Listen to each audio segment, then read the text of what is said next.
So the advertising platforms that I find most effective and why.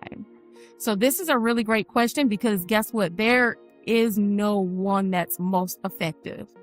The one that's going to be most effective is the one that is working for you and your audience. But it goes back to most small business owners.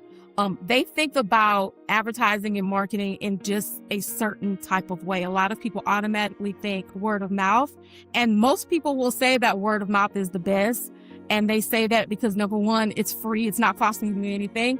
But I always say word of mouth is not always the best because you have no control over what people are actually saying about your business.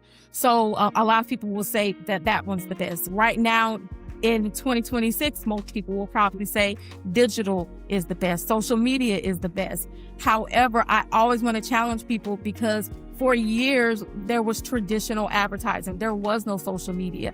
And we have brands that are still around today who started out at door to door or started out at word of mouth or started out traditional just on television or, phone calls, cold calls and stuff like that. So I can't really say that there's one that's most effective because it's going to depend on your product.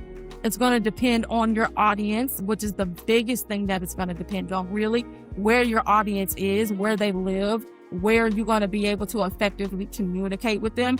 It's also going to depend on your budget.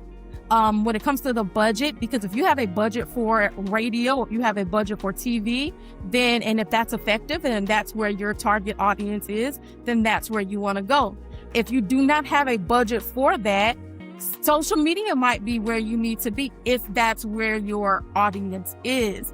One of the things I love talking about with entrepreneurs is about their target audience, because that is one of the areas that I see that a lot of entrepreneurs and small business owners, they overlook, and not on purpose, but they overlook it because you are the expert in what you do. You are the expert in your product.